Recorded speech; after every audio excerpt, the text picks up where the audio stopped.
Good morning. How are you? Spooked myself then because I was on the wrong camera. I was being all prepared to sort of look at a different camera. Good morning. This is Art Chat. Welcome to it.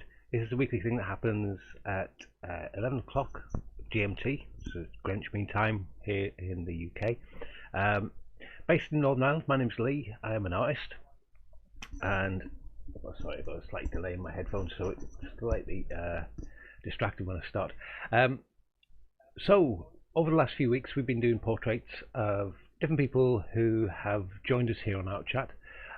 So first off, if you want to be a part of this artwork, obviously you can see today we have lovely Leslie who sent one of her pictures through.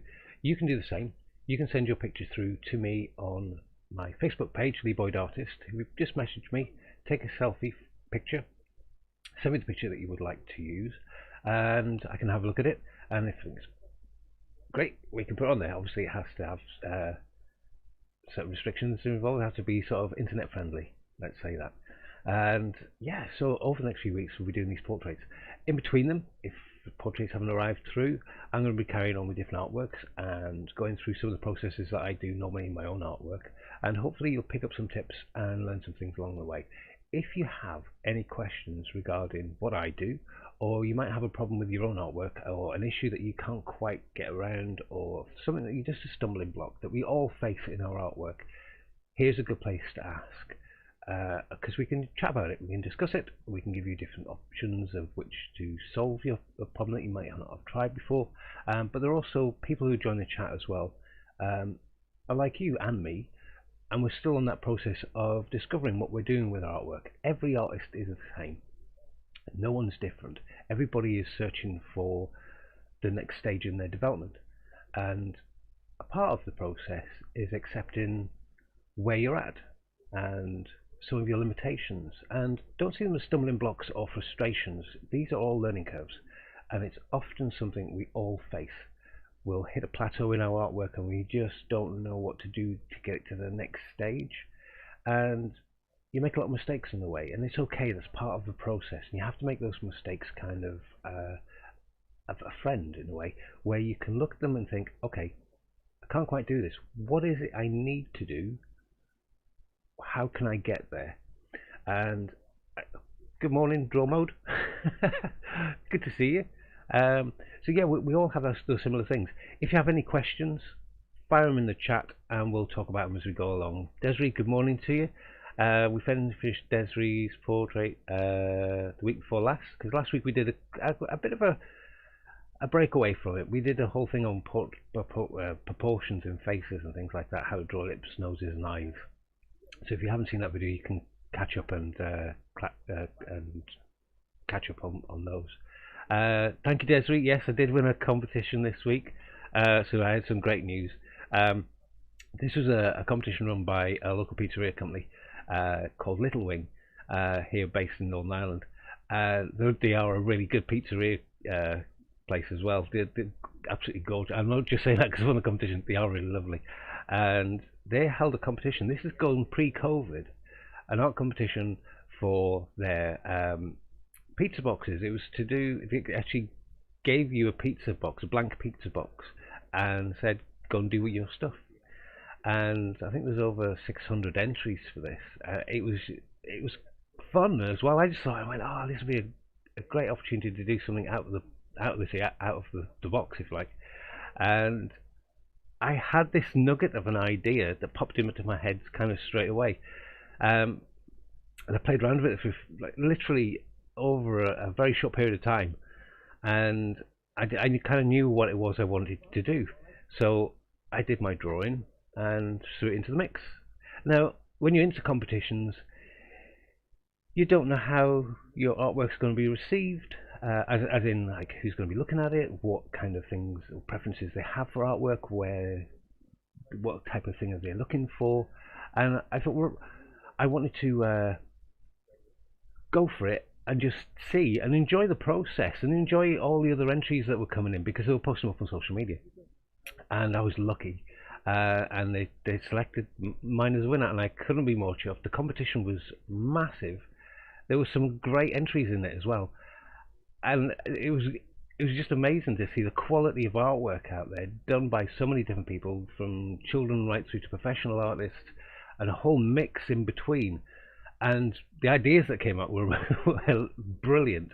So yeah, I couldn't be more chuffed this week. So what I decided to do with it as well, with my partner Andrea, we decided obviously a long time ago that we've been together for about 7 years now, and so yeah, I'll be buying her ring later on today. Perfect timing, my camera's just shut off. So give me a few seconds to switch this back on. You subscribed and you like the motivation this morning. Good.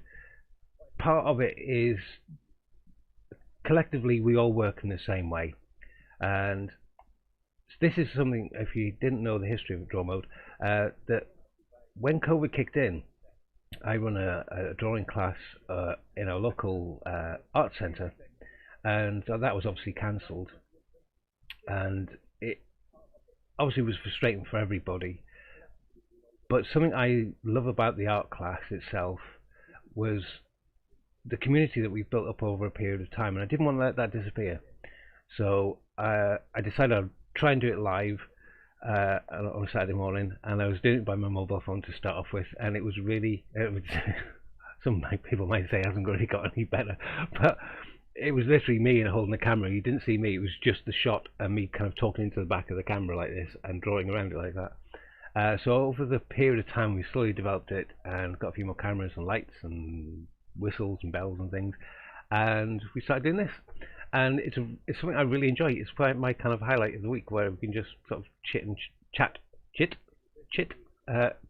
and about art for a couple of hours, do a bit of drawing, pull everybody together, keep the motivation going, keep the process going, and connect with everybody.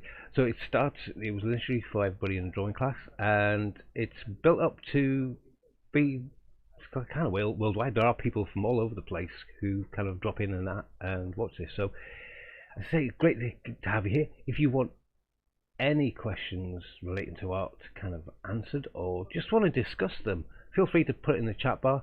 There's loads of people here in the chat who will just have a conversation as well. I love that, because I can join in the conversation of it's kind of a two-way process. This isn't just me telling you how to do art. This is a case of us discussing how we can do art, because art is a huge subject, and you can come at it from lots of different angles, and you can have different preferences or likes to certain styles of artwork. And I'm a bit of a magpie. I like lots of different aspects to art. So what I'll say is, don't be afraid that if your artwork isn't like mine, that your art is not right, or if I'm wrong. Or it's not like that at all. It's more of a case of you kind of search out your own artwork, and we'll kind of help you along the way. A lot of the process that I might use in my drawing can still be applied to painting, some of the aspects of sculpture, some of the different genres of art forms as well, all kind of borrow little bits from each other. So there's nothing that is out of bounds. You know, I'm not an art snob, put it that way. I love art. I have my own preferences and likes and dislikes, but that's the same for everybody. And but what I won't do is judge you on it, because that's one of the killers for art, I think, where people get very what's the word, defensive over their art genre and not like anything else, and try and talk it all down. I'm trying to talk art in general up, and so we can all kind of enjoy it that way. I'm trying now to find my camera, which I can't find. There we are, done. I'm now back. Hooray! So sorry about that. There's a slight delay in me getting all this set up and stuff. This is no way different, by the way, of any Saturday. There's always an issue with the camera. I used to think it was just me. I've now realised it's not. Nearly every podcast or broadcast I've seen, everybody has an issue with something at some point. No, I'm not getting married today, Desiree. We're going to buy a ring today. So yeah, I haven't asked the question yet because we haven't got the ring. She does know about it. There's not going to be no big reveal surprise. We don't have any intention to go through to the marriage section, but it's a commitment to each other and something we talked about for a long, long time. So yeah, it's because Andrea was important to the artwork itself. She's literally on the front cover holding a pineapple. she's been an absolute massive support to me personally, but also in what I do. And yeah, I couldn't think of a better way in which to spend some of that money, is to spend it into our future together. So yeah, we're looking forward to the rest of today. One of the reasons why I wear the hat, I just washed my hair before we started, didn't have time to dry it, so it's nice and wet underneath. But yeah, we'll be heading off after this to go do some shopping. So I'm looking forward to it. It's going to be a good day. You struggle to draw realistic drawings. Have any tips? Yep, well, I can show you some of the things that we're doing today and some of the processes, and you probably started on a really good day because we are about to start a brand new portrait, and I can take you through some of the basic steps that we do that. Some of this is quite repetitive. People may have watched it before because I take simple steps, but every drawing is slightly different. Some of the processes might be the same, but we all have those kind of stumbling blocks to every picture. I do personally. There's always one element of the drawing where I kind of go, that's not right. What's wrong there? Something's not quite right. And it's a good process in which to, because every time I explain this to you, I'm reaffirming the information in my own head and my own art practice as well. So I found it very, very helpful, and it's become a part of my art practice where I kind of break it down stage by stage. Each issue that I come up with, or adjustment that I need to make, I'm not getting too frustrated or too kind of panicked about it. Kind of break it down a little bit, step back and go, okay, what is the issue with this bit? What am I not doing right? What needs to change? And sometimes it's a very, very small thing, about moving it or getting the proportions right, or not rushing too far ahead too soon. They can be often little stumbling blocks. So yeah, we'll go through some of those today. Thank you very much, Alex. That's Waldorf Statler. And thank you very much for sending the information through. He's trying to help me out fix this camera, but as you can see, no joy. One day I will get a brand new camera, and we can get that sorted out. It's a software thing, not necessarily the camera's awesome, but the software that came with it is a bit of a pain because it keeps switching the camera off. So occasionally, halfway through this broadcast, it'll click off. You have to kind of type loudly, and then I'll switch it back on again. But we do have another camera, which I'll switch over to now, which is that was the one I was chatting about earlier on this morning. This is just my one-to-one camera, but this is the drawing camera that I normally use. So I can zoom in and out on this camera. This one's not too bad. This one doesn't switch off. So we've got Leslie there, and we've got the space beside it on which I draw. And this is the good setup that I kind of encourage you to try and adopt. If you're drawing even from life, have your subject matter very in the same visual plane. So this is your subject matter sitting there nice and peacefully, but your drawing plane should be also in the same visual plane, so you can swap your eyes between two rather than moving your head. And the reason about that is your perspective of your object can shift if you're drawing from life. If you've got it in your same visual plane, all you're moving really is your eyes, and your eyes can flick backwards and forwards, and you can play out spot the difference things. So as you're making adjustments in your drawing, you can kind of see quicker where things need to move a little bit. If you're drawing from a photographic reference, and there is nothing wrong with drawing from a photographic reference, a lot of professional artists use photographic references because it's an easier form and it's a quicker form to use in modern society. So there's something beautiful about spending that time, about pure observation in real time. But there's something you can do with using photographs where you can manipulate the photographs to your own ends. You don't have to be a slave to the image. You can decide to leave things in and out, and I have done with some of the pictures that I've done already, where you might decide, okay, there's a picture in the background, or even look at this one, this picture in the background, and it half cuts off where her disappears into her head. It's a little bit distracting. I think I'll leave it out. So you don't have to draw certain elements in. You can be the artist. You've got that choice where you can decide to leave things in and out. So yes, I'm going to carry on that today. You see that there's a couple of the portraits that we've done over the last couple of weeks. We're just peeking over the top of this one here. That's perfect. um, lovely setup. So what I'm going to do, I'm actually going to zoom in more to the page itself rather than the picture, because we've got the picture of Leslie on the screen there, so you can see what we're drawing from.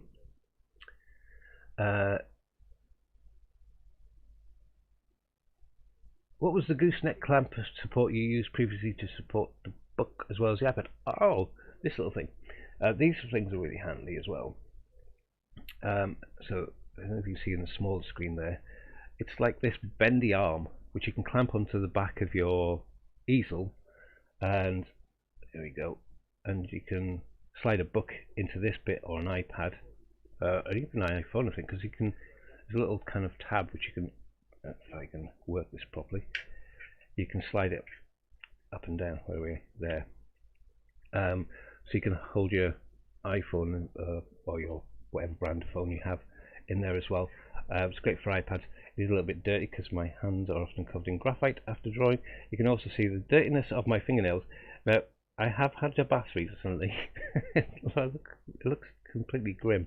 A couple of things happened this week. I've been working on as an extra in a film, and the makeup they use for your hands is virtually impossible to get off. But I was also fixing real life problems. I was fixing an exhaust under Callan's car and spent for like 4 hours underneath the car and got completely covered in oil and grit, and it all combined, and I can't get it off. It's like having a fingernail tattoos. Looks horrible, but can't get rid of it. The glove I also get asked about an awful lot. Really good drawing glove, good nice drawing tip when you are drawing, protecting your hands from the page, obviously if they're grimy like mine are, but also the oils that are in your skin can get transferred onto the page, and often when we're doing something like a lifelike drawing, when you kind of need to protect the surface a little bit.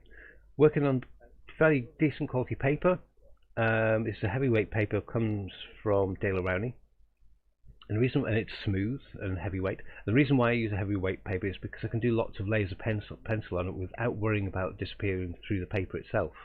Often when we're starting off drawing, we make lots of mistakes.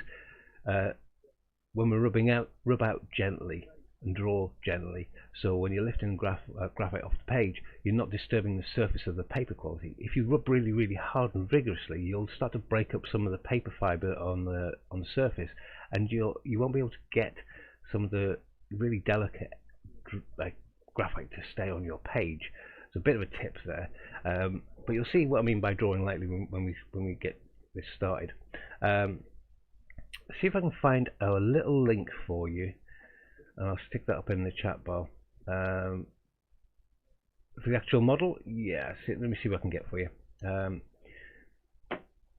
Where are we? Now, I use Amazon an awful lot. I do try to use local art shops as well, as much as possible to support them. But things like this, let me see if I can find it. It was I'm trying to find my history of my shopping. This could take about 4 hours. I've only got 2 to draw in. Let me have a look. Yeah, but the things I use, and I post up here, they might have an associated link with it that if you click on it and buy from it, there might be a small subsidy that comes back to me as an affiliate system. So I just want to be clear about that. You can still go off and search these things out, and if you find a better price, let me know. Returns, orders, count, list, shopping list, and what did I just buy? Find a gift, recent purchases, orders. God, they make these lists really, really long, don't they? You have to kind of like go through them all. Your orders. Right, bear with us 1 second.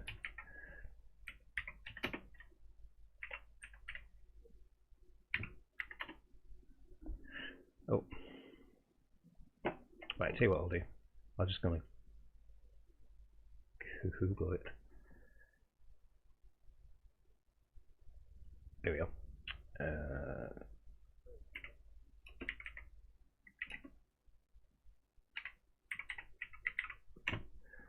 But I say they are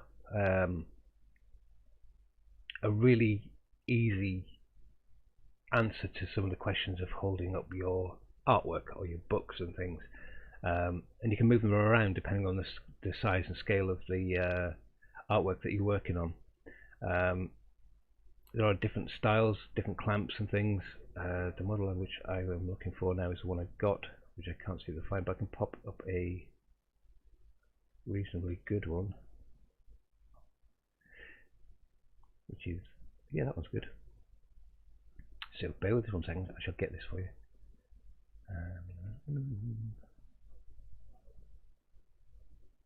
Oh, mission read, there we are. How simple was that? Get a link, text.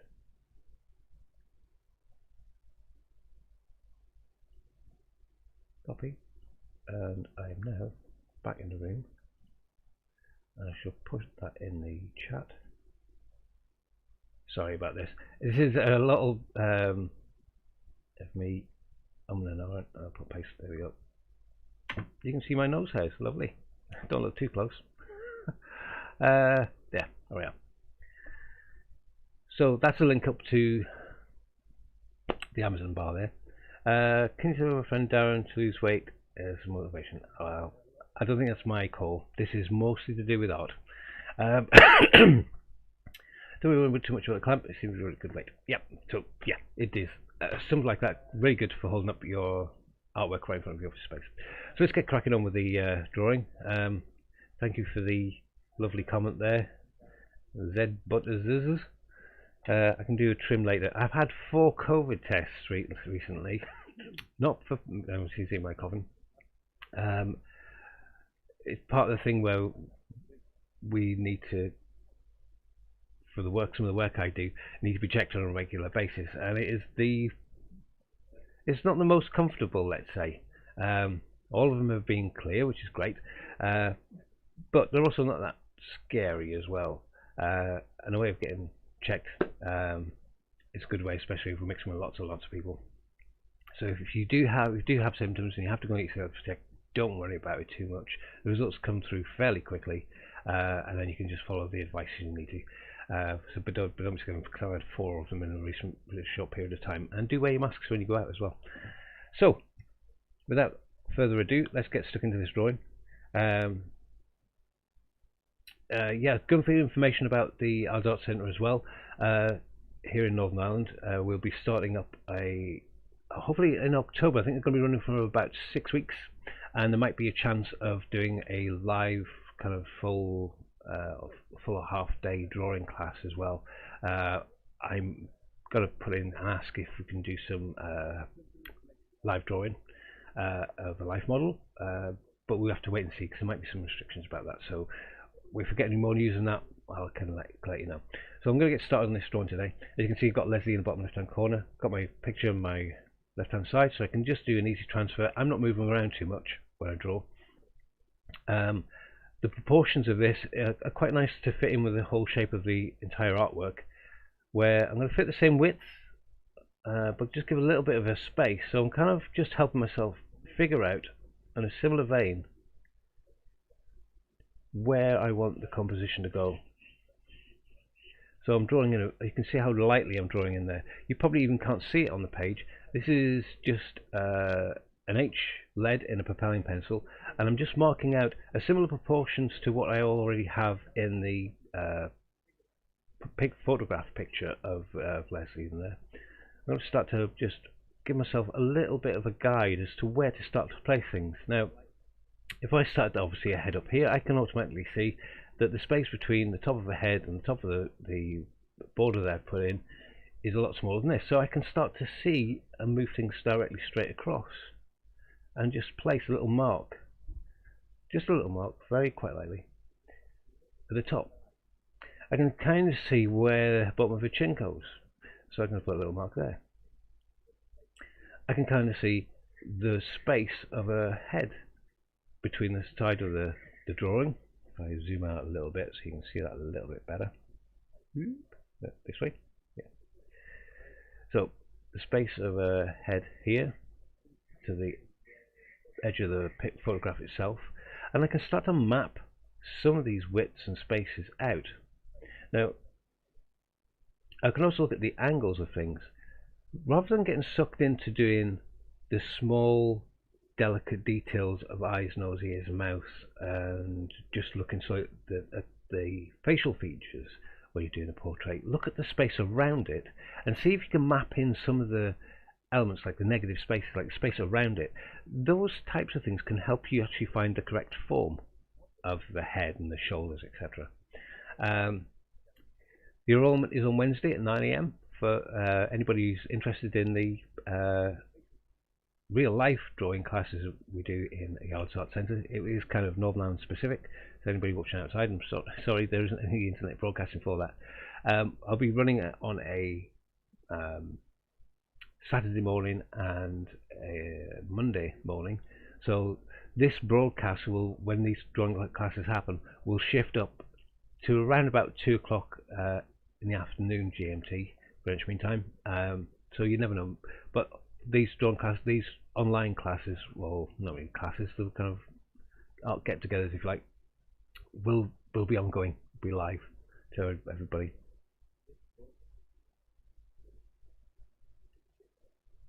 Oh yes, it's online registry for the art classes, and you go to the Art Centre. You can check on their Facebook page if you're interested, and you can join their mailing, and they'll can send information out to you that way. I don't actually run them myself. I'm just kind of seconded to do them. Okay, so let's get on with this one. I've moved a couple of elements down a little bit. I can go larger, but there's an awful lot of space in between this picture and the top of her head, and I want to crop it down a little bit, so I'm taking some of the space away from the top of that picture. This is what I'm saying, you don't have to be a slave to the photographs. You can move things around if you are aware of them, and if they work for you, you can move them around.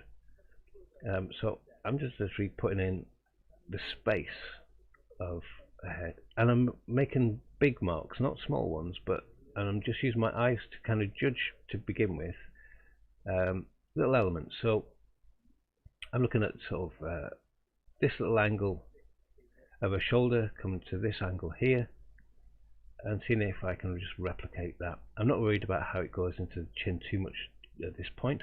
I'm trying to get the spatial awareness of where her head is.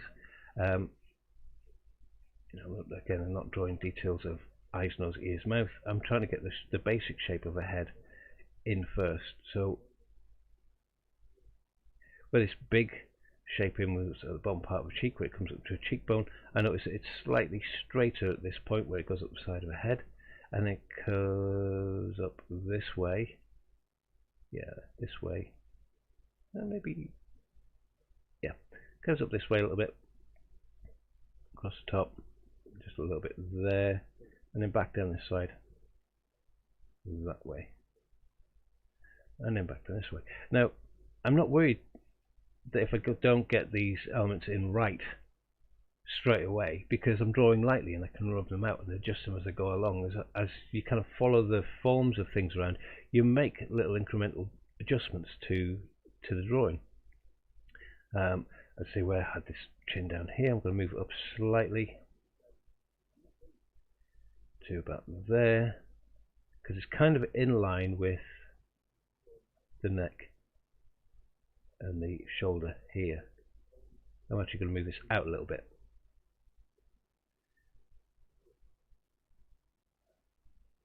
So I can see with my photograph reference, if I took a line straight across there, I'm actually hitting this corner here. So if this is the corner, that's where the chin needs to go. So initially I had it down here, I've just moved it up a little bit. You won't be spot on straight away.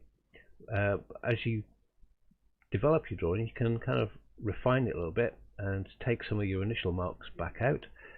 Some people like to leave them in and draw very loose and expressively, and those marks kind of add a little flavour to your artwork as you build it up. So you can try it with that as well.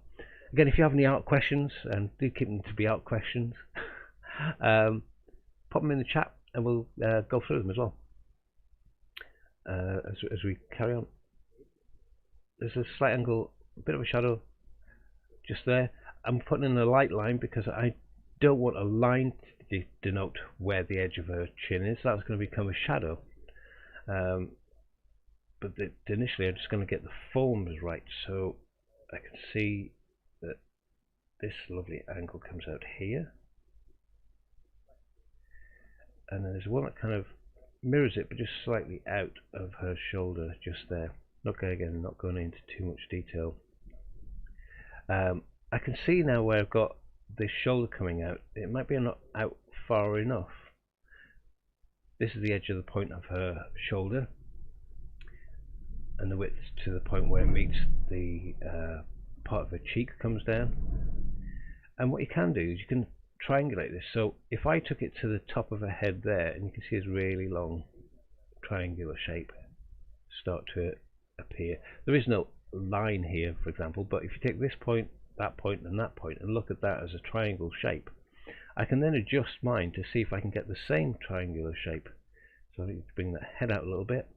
I'm quite happy with where this point is, but this point might need to come out to about there, as a guess. And again, it shifts this line out again. The angle is right, but it's just not in. Say the angle of it's right, but it was too far this way, so I've just got to move it across a little bit. And it's all these small adjustments before, as I say, we get stuck into placement of ears, nose, eyes, and mouth, because you've got to find where the head is first. And again, I'm using that space of the negative space of the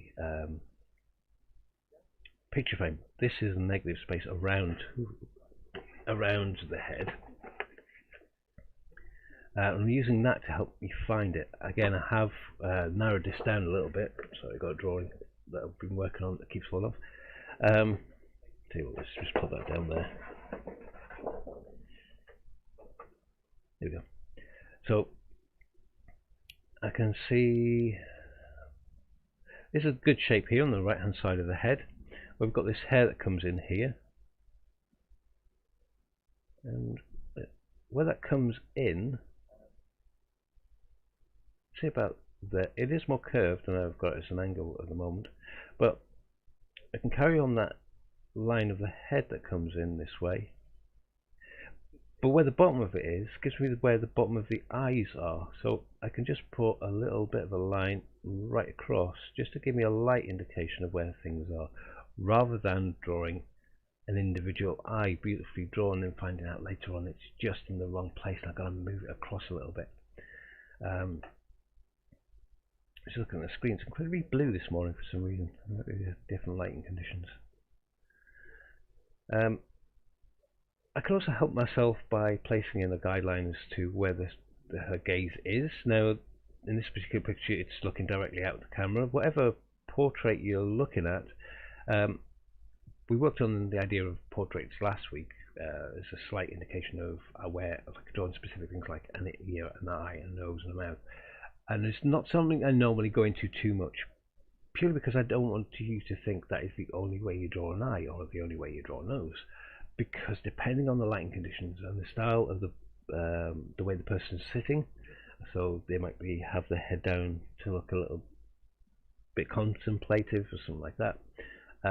The proportions will change with the shape and movement of the head. And you have to take those into account when you're drawing them. Often when people are drawing, say for example, somebody's head that is not straight and full on, they try and put the features on that face looking out to the camera like they are looking like a postmark photograph, but on a head that's looking at like that.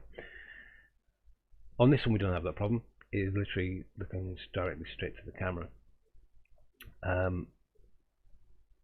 So yeah, I'm going to put in a little bit of a mark. I think personally that might be a little bit low, so I'm going to move it up just a wee tad, and let's see how that goes. Again, I'm not worrying about placement too much. It does help me find if this is the chin and these are the eyes, whereabouts that nose comes. So if this is the bottom of the eyes, whereabouts that tip of the nose comes in relationship to the chin, nose, eye line, nose. So I can start to judge that. If this is my eye line, and that's where my nose might be, and then that helps me also then find, well, if this is where the lip is, this needs to go up. So I think the lips might be about there. Again, I'll just put a little mouth line in. Now, if you're looking at things like an abstract art, and you're trying to develop your abstract art, this might be a good way of doing it. Rather than drawing the objects of things, draw the space of them and then develop your work around that. Because this is quite angular, it's not representative as in the way it looks like a face, but very simply you can find the proportions start to tell you an awful lot about the likeness of somebody. Think back to some of Picasso's drawings, there are elements to some of the faces that he draws which are very characterful, and they still have an element of that person, even though they're not a representational style drawing. You can still tell it's a certain person, and I think that's something interesting about the art form of portraiture, that you don't have to be a slave to likeness to achieve a likeness of the person. There's lots of expression you can put into it. With these drawings that I'm doing, they are going to be representational because the overall concept is about all the people that have come together. There's a camera just got off again. Let's switch it back on. So yeah, if you've got any questions on that, I'm going to quick slug of coffee while it comes off, so you don't have to see that. You will have to hear it though. Excuse me. Anybody watching this on a regular basis will know that I often drink lots of coffee. Right, let's get back onto this camera thing. Live shoot view. Off. Go back to Streamlabs. Click on the lovely element. This will stop the person from staring at my nose who's looking at it earlier on for some reason. As you see, my beard has got a bit wild and woolly, and I have to leave it the way it is. And I'll have to shave it off until November, which is delighting Andrea right now because she's beard phobic. Hates beards. But shows you how lucky I am. I have somebody who doesn't mind sticking with it, and then I can trim it all back. I'm going to get a haircut as well because my hair's gone massively long, and I need to kind of shorten it back up again. So there we are. So again, you can just about make out on this picture now where, or to point to it with a little, to point it with this, where are we? There. Where the top of the head is, coming down to where the eyes are, coming down to where the nose are, where the mouth is, where the chin is, and already we're starting to get the feel of these proportions being more correct to be similar to the actual drawing that we're working on. Then if we were just to freestyle it and draw an eye and then try and draw the nose and then try and do, and often when it comes down to the body part, people kind of blast past it and don't really think about it, but the figurative part of the body is an important element. It might not be as interesting visually to look at, but it gives you a sense of a solidity where you can believe that that head is on those shoulders. And if you kind of rush past it, you might have a beautifully drawn face, but if the rest of it is kind of just a bit thrown on, it can distract from a good drawing. So even if you want to simplify it, make sure the proportions are in combination with that face, so that the head looks like it would fit on that side of the body. No point drawing the body too small and the head too big. The head would look big, or if you draw a big body, the head would look too small. So it's to pay attention to those things as well. Sometimes the more subtle areas of your drawing are the things that kind of distract you if you let them just be an afterthought in your drawing. It's about sort of looking at it as a whole, holistically drawing, rather than looking at the nuanced little bits. Those finesses come towards the end when you're kind of settled, that you know that you're happy with where things are placed. The finesse of, a little flurry of a shadow or playing around with the tonal aspects of it, that you can do later on in the drawing, if that all makes sense. So yeah, keep the chat flowing. It's always good to see, even if the questions are random. But yeah, if you want to keep if you do want to ask any art questions there, go ahead. Hopefully that link worked and it takes you to the clip, Alex. Let me know if it doesn't. I'll try and find another one. I have got another link there of the materials and things that I use, together with some links to a local art shop and an art shop here in the UK online that you can use. Again, anything on here, that's mostly an affiliate thing to it, so if you use anything or buy anything on there, it will kind of throw a little bit back.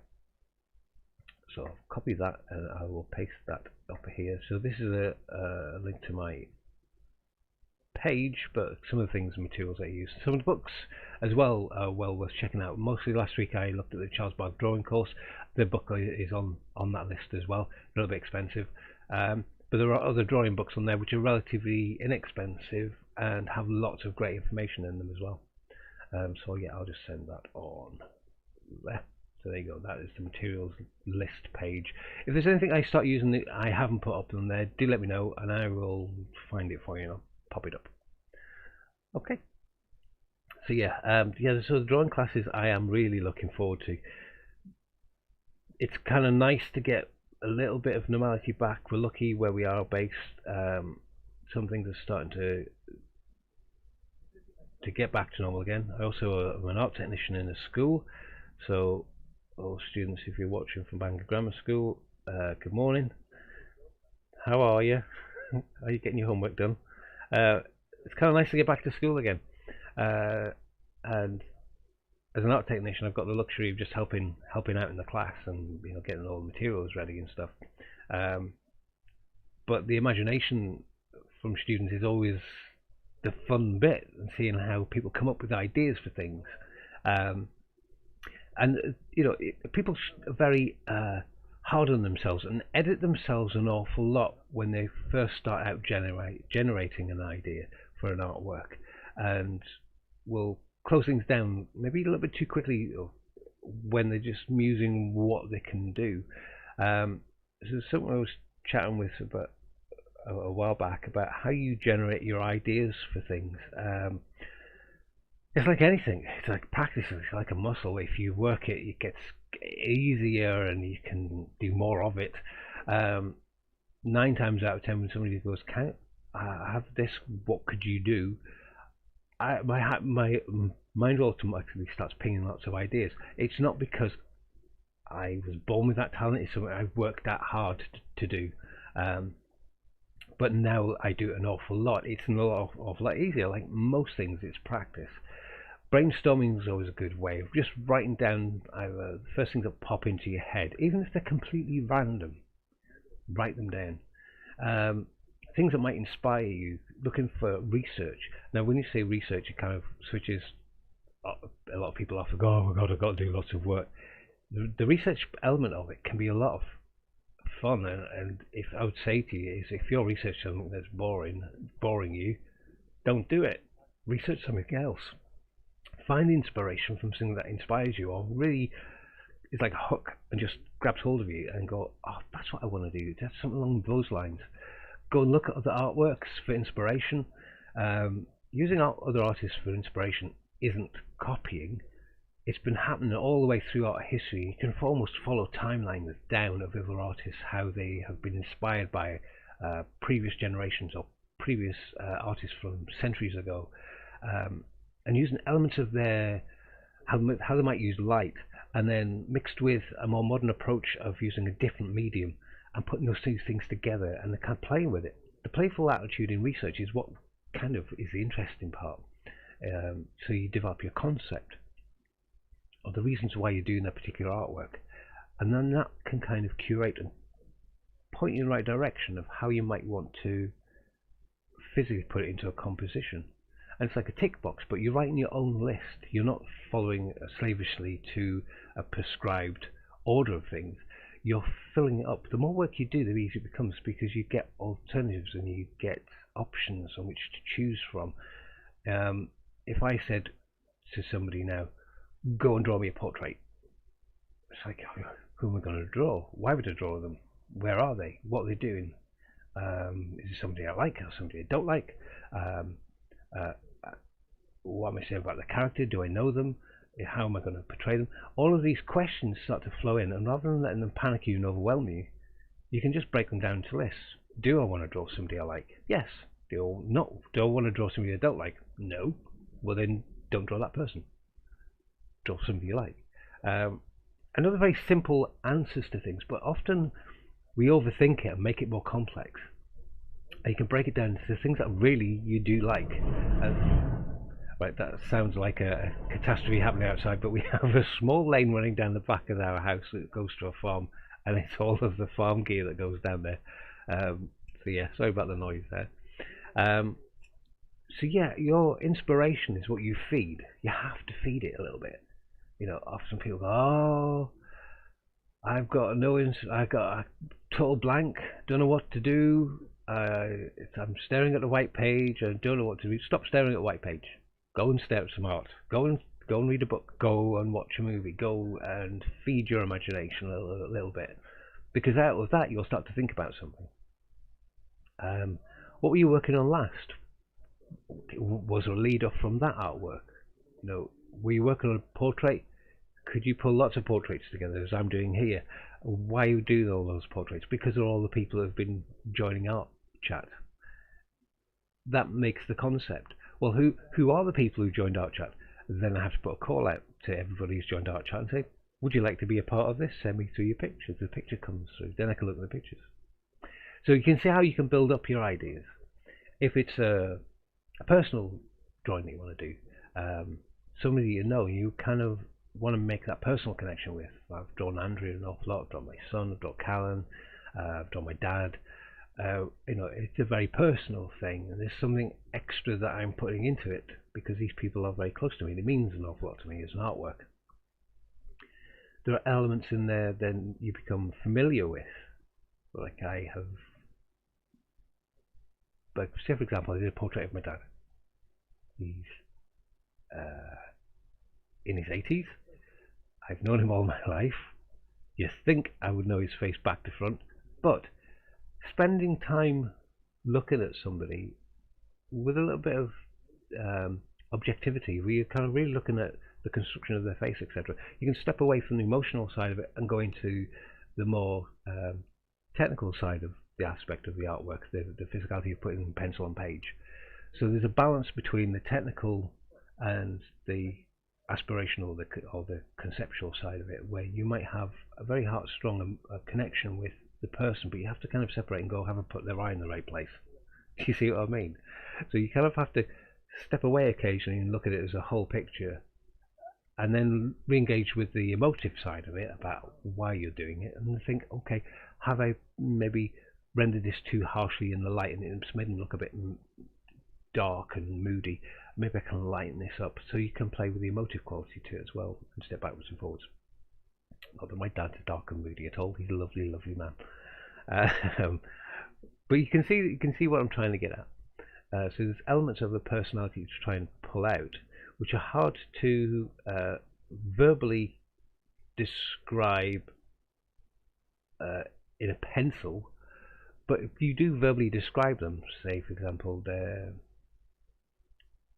charming or light or effervescent, and you start to use these descriptive words, they can almost tell you the drawing style which you should use in which to replicate their image. You know, you don't want to do something which is very aggressively marked if you're trying to draw somebody with a very light aspirational attitude, because the marks themselves can be a way of telling a narrative, a story. The actual mark making can be an element of the story making of the picture. So you choose your mark making properly to the style of personality you'd like to come out. If you want a light, so this is the same if you're drawing landscapes or you're drawing a collection of different things. The overall theme of something should have a guiding aim. It might be several different aspects of things going on, but how they all work together.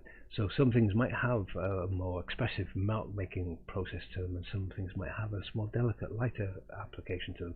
So you get a real depth into the work. How I might draw hair, or how I might draw a top, or how I might render a face might be done slightly differently. Some aspects of it need to be drawn in a slightly different way to get the element of them right. And that's through play. I often have a page set beside me on the right hand side that I can kind of practice things out on to get a feel for how I might best appropriate a tone or a texture. Once I get happy with how I've practiced it, I can then apply it to the picture. So rather than trying to do it first time on the drawing that I want to show, I can practice it first, build my confidence with it, decide that I might have 2 or 3 different styles of the same image, so different styles of, say, a top or a jumper, and go, do you know what, that's the one I like most, that's what I'm going to use. And then you're using that process that you've done over onto your main drawing, and it gives you a greater sense of control, that you're taking away that fear of failure, because all of your practicing and your workings out might have elements to them that are not quite right for this picture, but they're not necessarily failures. You're building up a toolbox of experimentations and techniques. And again, there are thousands of books out there on how to draw, and with lots of techniques on how to, put marks down and things like that. And you can follow them slavishly and then come to the thing that you want to draw, and none of those marks are in that picture. And you go, oh, I have to wait till I find a book that shows me how to do this mark. Don't wait for that book. Just play on a blank sheet of paper, look at the texture and go, what texture is it? It's kind of a bitty texture. Well, rather than drawing a lovely smooth finish, it's got bitty texture, I might rip up a bit of paper and use that edge as a guide. I might put my brush in some graphite dust and brush over the top of it, and then I might use some sandpaper and grate some charcoal over the top. And that experimentation and playfulness with the mediums that you use can create a beautiful texture, which is better than you could possibly draw with the point of a pencil.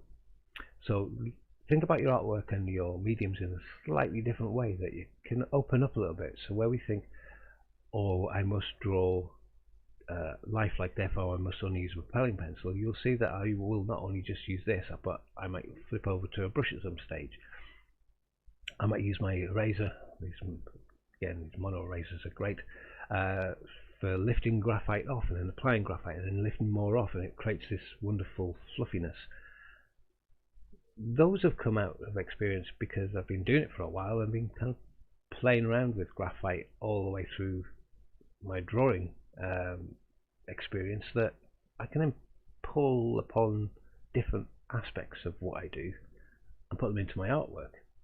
When you're first starting off, your experience is quite limited, so you might not have lots of things to pull from, so you can play more on a page, or we can chat in here, how could I do this best for my artwork? This is the picture that I'm doing, how do I get that texture?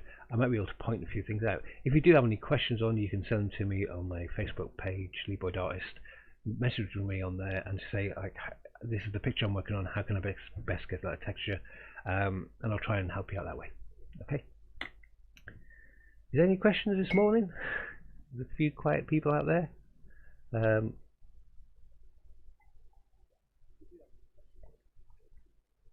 No? Are you all still alive? Are you still watching? We're still connected. There was one week where the microphone didn't work properly and nobody could hear me. Let me put this neck in. See, very, very quickly we've managed to get some of the proportions down. I'm noticing how far now that this neckline comes out. I think this comes down a little bit more. Yeah, I think it comes down, yeah, there. So again, you can see that I got that angle wrong. If I can zoom in, because it's incredibly bright on that camera, I might try and zoom in a little bit onto the drawing. Let's see. I'm looking at YouTube. I should be looking at my. There we go.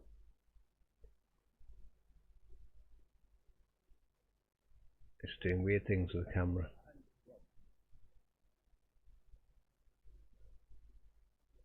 Oh.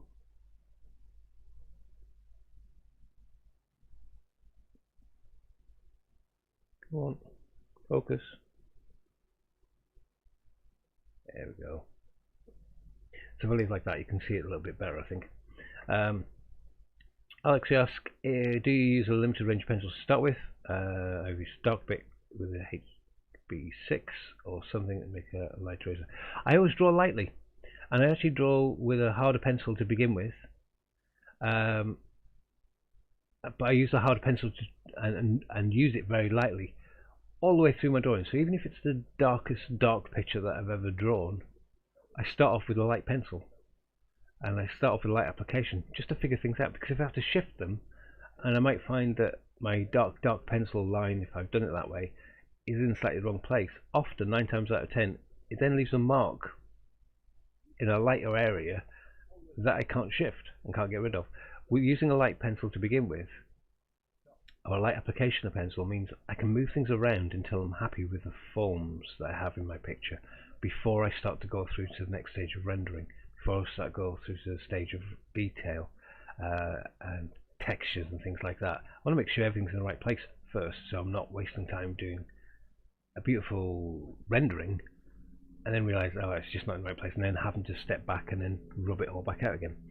So I always draw lightly. So good question.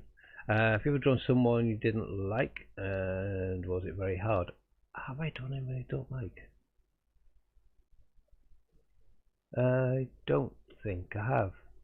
But it is, when life is like this, where you have really close connections with people or friends, and then as time moves on, kind of people drift away, or you move away, and they're not so close with you, and they're sort of immediate lookout. You're still good friends with them, but your life has moved into a different area, or so.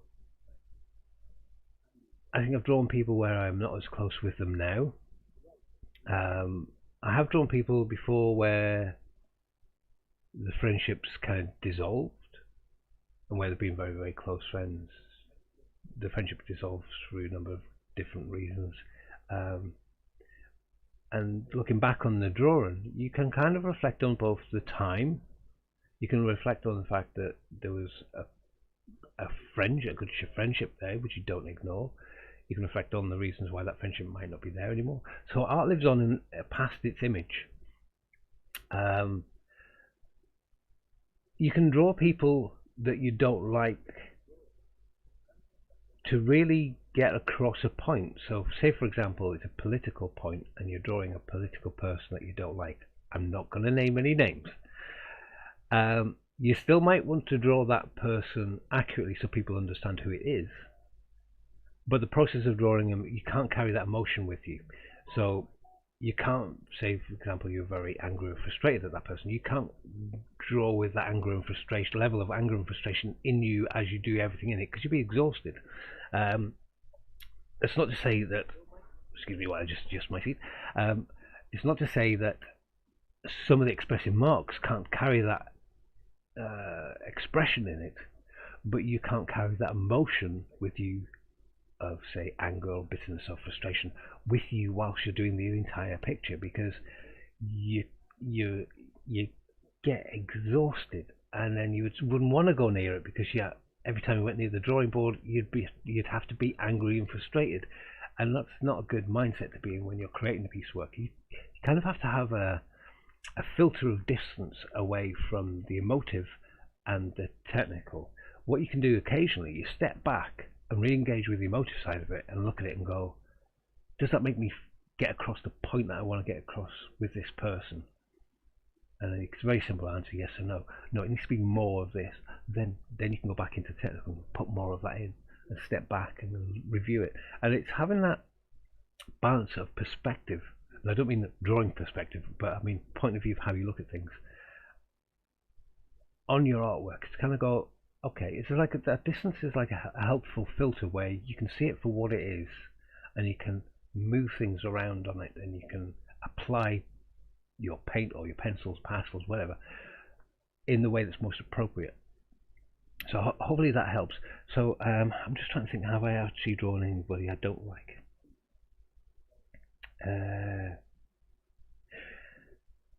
I've drawn elements in other pictures with the animal drawings that hit upon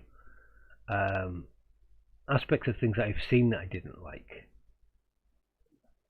So I remember a drawing called For God's Sake, No Means No, and it was a male chauvinist pig at a bar trying to hit upon a lady swan.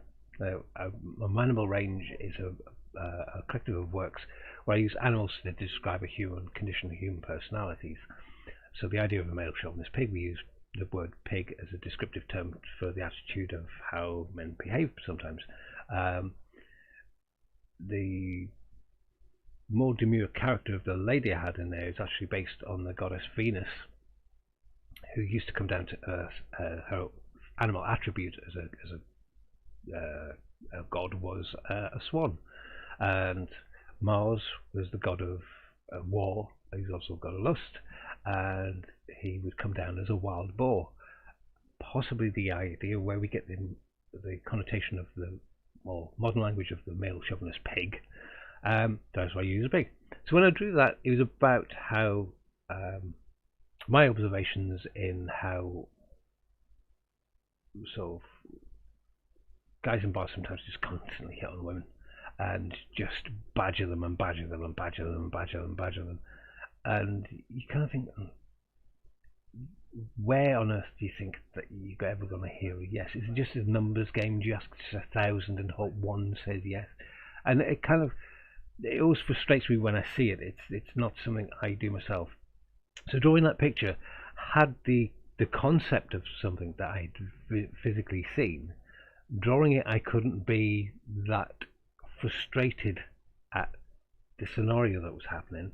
I had to stand back and go, okay, this is a pig standing at a bar. How does he rest his hands? How does he hold his beer glass? Where's the light coming from? What type of quality I want in the texture of the pig's hair? I had to kind of split the emotive concept away from the technical aspect of drawing. So hopefully that makes sense. You can probably find a picture of that on my website as well. So it's a pig at a bar holding a beer glass and a swan in it. So from one of the first manimal drawings I did, actually, it's like one of the early days. So yeah, you can kind of see how elements of concept work your drawing, as in they can kind of point in the right direction of how you're going to draw, but then you have to kind of step away from the emotive side of it and do the drawing. That makes sense. So I'm going to bring this down here just so I can get a little bit more clarity as to where this actually ends.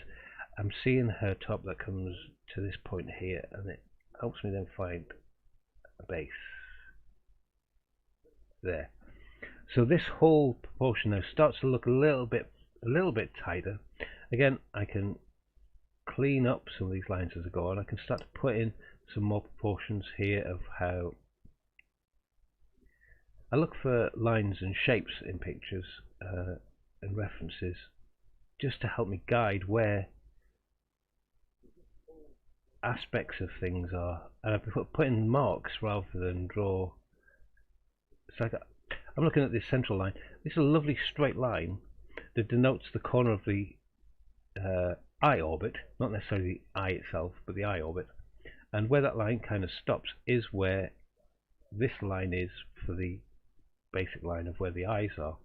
But then going off from there, I've got this wonderful line quality that is the arc of her eyebrow, and where that comes.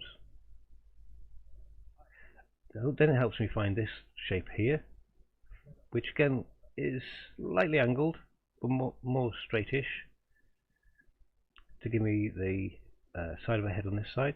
There's a lightishness, probably can't see it in that photograph as well, probably see it on your screen a little bit better, how that hairline comes up to this point. Now it might mean I have to move this hairline out a little bit, because the initial straight lines are then further broken down into other shapes and forms, but generally the general shape and line of marks are coming around the top of her head, but I've broken them down into kind of straightish lines, and I can kind of move them around a little bit. I'm looking at this kind of shape at the top of her head here. So it's a very loose way of drawing to begin with. Even though we're drawing something that's going to be representational, the approach is quite loose and flowing. If you become too tight and too focused about the point of your pencil on the page like this, you will tend to stop seeing it as a whole. That's why I kind of continually suggesting that if you are drawing, draw with a longer pointed pencil, or something like a propelling pencil where you can click it out to a longer point, and draw it so your hand isn't covering the image. So I'm holding my pencil, you can see on the camera there, that way. I'm holding my pencil right at the very tip, and I'm just resting the lead on the page and moving it around lightly. And there's almost a continuous flow. So if you've ever been in those drawing classes where they do the drawing exercise of they make you draw for a minute or 5 minutes without taking your pencil off the page, you might think this is a ridiculous process. Why would I ever do this? I will never draw like this. I actually draw a lot like that, where I'm constantly moving my hand around because my hand is moving where my eyes are going on the reference of the picture. And believe it or not, with a bit of practice, you can start to see how your hand-eye coordination start to really build. And it's a practice thing. I can start to see that this is straight here, which comes down and just comes into this point here before this light line comes around this point. But there's a constant flow and a knock-on effect with the pencil if you're kind of moving it around without drawing heavily, without putting a heavy dark marks on.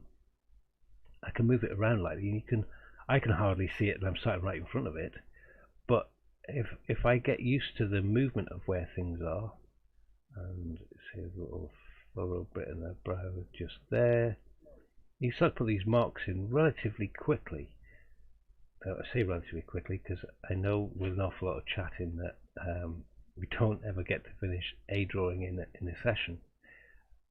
I can draw quicker than this, but it's not about speed. It's about making sure you get the right drawing for the aims of your artwork. That camera switches off again. Excuse me, I'll switch it back on. As I say, this seems to be getting worse. So every week with the camera switching off. Good question though. I've drawn something I didn't like. I think there's with the idea about drawing something you don't like, there's always the element of why are you drawing them. I think if I ever got commissioned to draw somebody and I didn't gel with them, I would excuse myself politely and possibly direct them to somebody who could possibly do their portrait for them.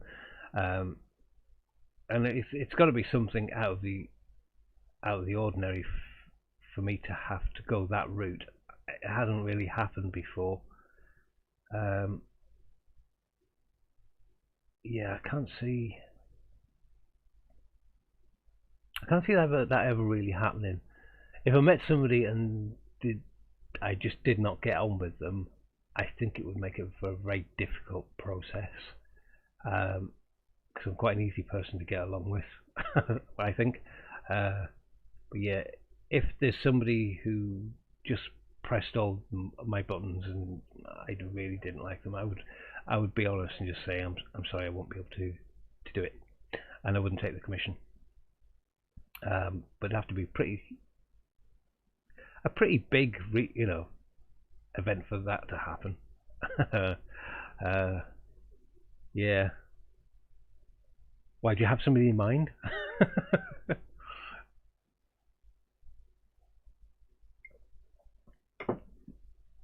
Coffee, by the way,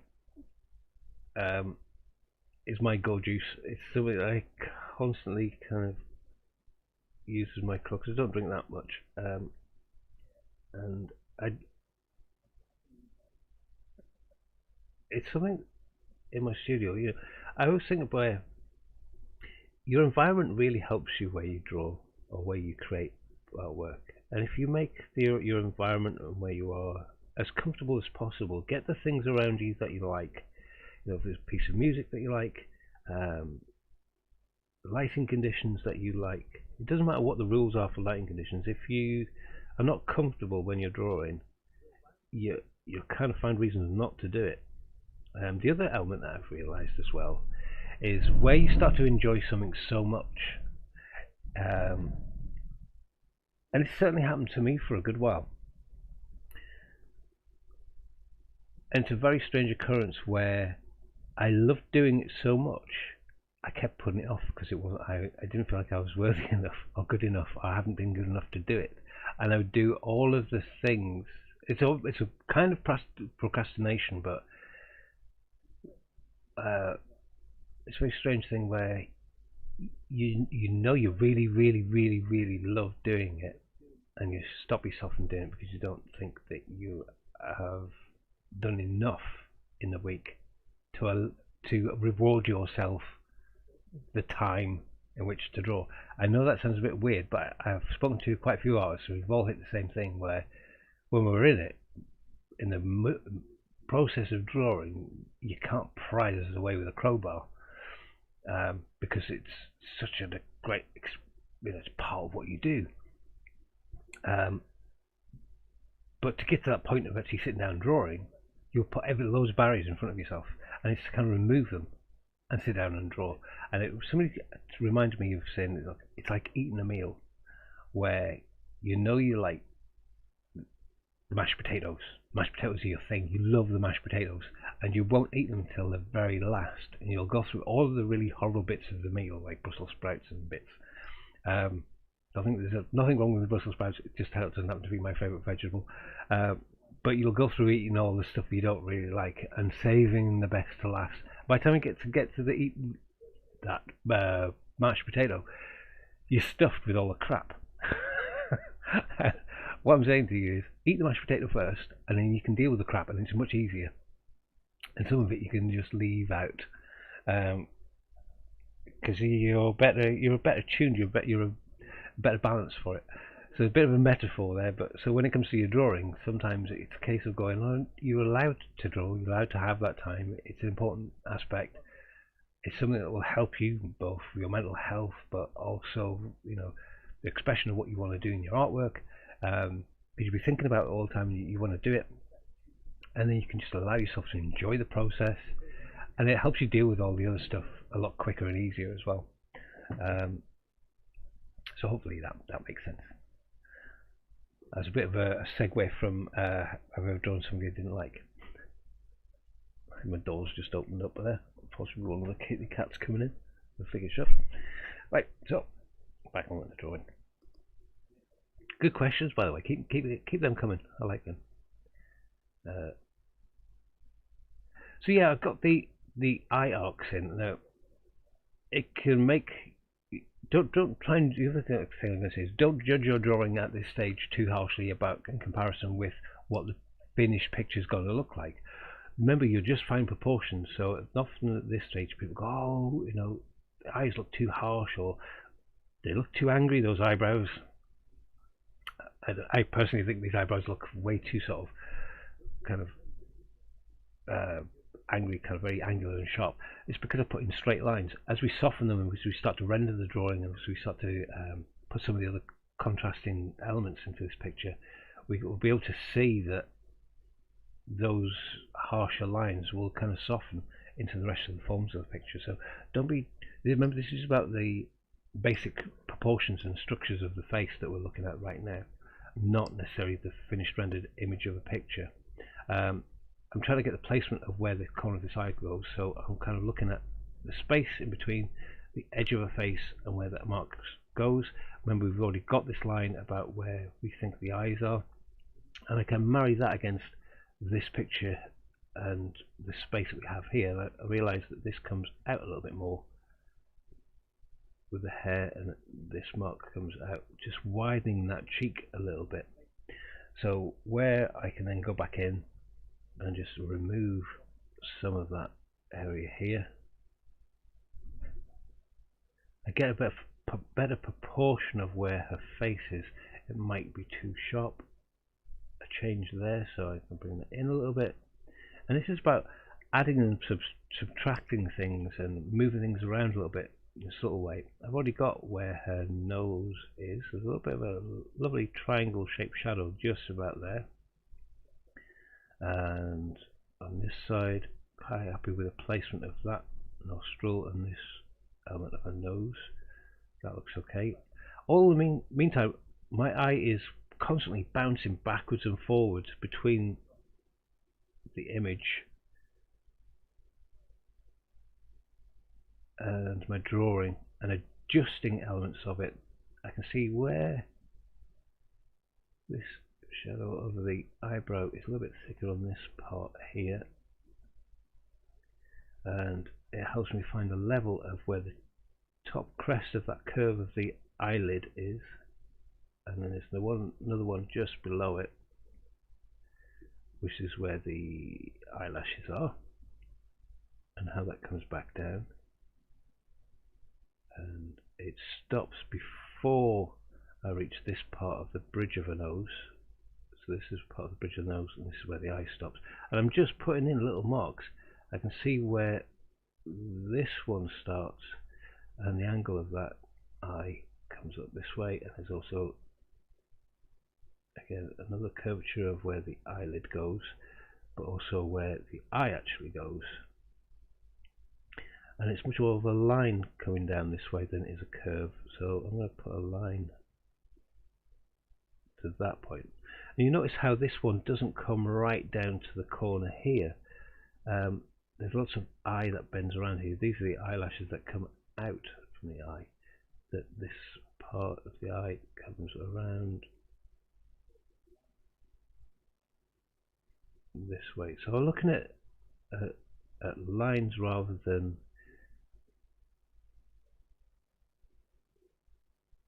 a curved almond shape. Whereas I remember you saying last week when I was doing a demonstration of eyes are very rarely almond shaped. They're a good generic basic shape to figure out. If you just put the very basics down, you can put a very basic almond shape down, but the eye generally isn't an almond shape. As you develop the drawing, or you develop the eye drawing, you'll figure out parts of it are not almond shaped at all, and we're actually looking at sharper, darker structures, so folds in where eyelids are, or where mascara has been applied to eyelashes, and how they fold and bend around, get darker, and then there's space in between those two things. There's the light bit of the inside of the eyelid, and then the outer part of where eyelashes are again on there. I think I can see that is about there. I'll get to the space there of where I think it is. Drawing pupils and things, I don't tend to draw pupils. What I tend to draw is the shape of the whites of the eyes on either side of the pupil, and that helps me figure out space and size of the eye. So again, I'm just drawing. So I didn't draw that pupil. I drew that triangle and that triangle. It just helps me initially get placement of where things are, and I'll do the same on this one.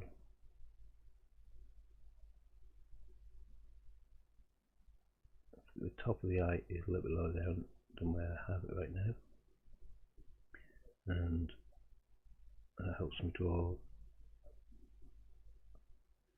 this triangle shape. So drawing these two triangle shapes, I'm getting initial space and lines. Again, I'm not drawing eyeballs, I'm not drawing circles and pupils and highlights in pupils and all that. I'm just getting placement of objects and the space around this eye, where this side of the head comes down and around to where the cheekbone is, and then comes back in where I can see a little part of the ear comes out. Can you see this triangle shape here? Just on this part of her ear. Just how far that comes out. Can you see this negative shape that's created? You know, that kind of S curve. I'm going to try to get that kind of S curve coming back in. How far does this come down? If I fold this across, I actually come in halfway between the tip of the nose and the top of the mouth. So as I bring that around, as if I get the proportions of that shape to feel like the proportions of this shape, as this comes in and down and around here, I can see where it comes into this part here, follow it across and go, oh yeah, I've got it in the right place.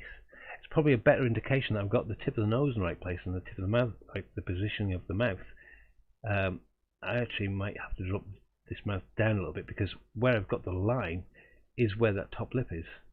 So I can then use that dark line as the top lip.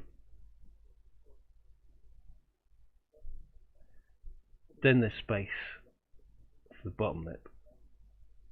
I can judge where these marks are as well. Look, can you see how that doesn't come out as far as the nose? If the nose is here and I come down, do I hit that black line coming out of the mouth? No, it's just a light, it's just at a slight angle. So at a slight angle, that's where that black line comes out. Maybe it's slightly angled as well, just ever so slightly angled. So start to see nuances in shapes and lines, whereas initially you just got a straight line, and then we look at it a bit closer, you realise it's just slightly bent or tilted, which gives her a slight smile. You know, that enigmatic smile that Da Vinci had in the Mona Lisa. Here's just a slight nuance of a curl up, but it's so much so where you can start to read things into it. You can sort of see that as a person who's contemplative, thinking about something, knowing, somebody who's smiling, somebody who's coy. Your point of view as a viewer in something that's so subtly done can start to appropriate what that person is like, and it allows a conversation between the art viewer and the artwork itself. And to play around with those things, it's just a subtle craft that it's kind of fun to delve into occasionally and just tweak them a little bit. You've got control as an artist to decide what it is you want to say about somebody. Now, I don't know Leslie personally. I don't know her full life story or full history, and so I'm going from the images that we have within the work itself, from the photographs that she sent. So I see them from my perspective, and I start to pull nuances out of them that I see, that I like, and hopefully that kind of works in the portraiture. I'm going to soften that a little bit because it was looking a little bit harsh. It was a bit too angular. So again, as I go through this drawing, sort of softening areas and pulling areas in. If this is too dark, I'm going to lighten it a little bit. I'm just kind of sculpting that line in and out with a pencil, about putting pencil down, taking pencil off. Because I'm drawing lightly, I can do that without destroying the drawing surface. This lovely earring as well, I quite like. This reminds me of a girl with a pearl earring. We got a picture by Vermeer, but it's a lovely shape to it, and it sits, just touches that neckline, or where the side of the jaw is on here.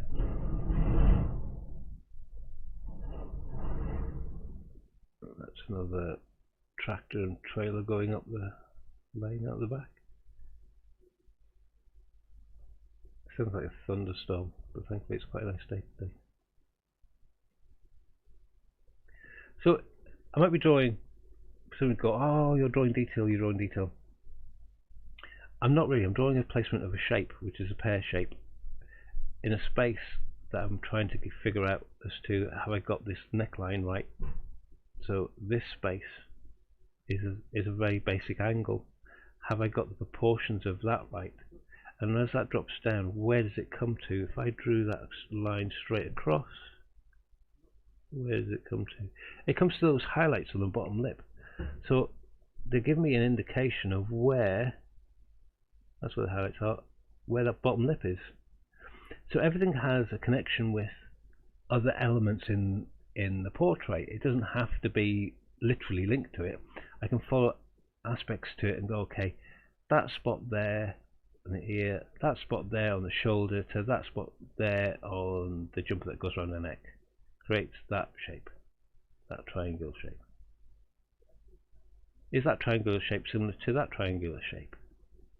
And if you look at them objectively like that, you can move things around relatively quickly. And what I would say to you is, don't rush that part. Just enjoy that process of just placement of things before you get stuck into rendering and filling things out and putting in details. Because that's the element people want to jump through. Then it's like a panic to get it done as quickly as possible because the pressure of it is just way too much. If you take the pressure off, you can actually enjoy the process and draw for longer. Drawing with a level of frustration and a level of anxiety and worry about failure, if you remove the failure and you remove the anxiety about finishing it in one go, you can just enjoy the process. You will actually naturally draw quicker. I know it's a weird thing. If you take your time, you'll have a better result more quickly than if you are to load it up with so much anticipation and fear and worry about failure and I'm not good at doing this and the lines are about. You won't want to draw past probably this stage and you'll stop, and it becomes a frustration. Then it builds because you know you want to draw but you'll tell yourself you can't, and that's the lie we tell ourselves, I think. So yeah, hopefully that's helpful. You got any questions? Draw mode, are you still with us? Hopefully you haven't. We've answered some of your questions. Z but the ZZ. Hopefully my nose hairs haven't scared you off too much. But yeah, any questions? Keep them coming. Keep asking. There's a small. I just noticed it there. A small little triangle, a little tiny shadow triangle, just there on the tip of the nose. This is a cast shadow from the side of the nose onto the cheek itself. You can start to draw those shadow shapes in. You can start to block in areas where I start to get happy with where the proportions of where things are. I can start to draw shapes of shadows in as well as features, so I can start to see how. I'm just going to put this part of the mouth in because I think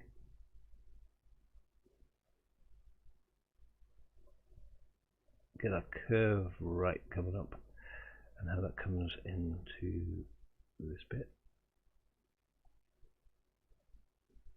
So start to see I'm getting a relatively closeness of where things are on this portrait. Might bring this in just a little bit. I know there's a hair that comes out here, which is nice. Where that stops, it's about there. This is very light and delicate. I can draw actually some shapes into the hair that I can see.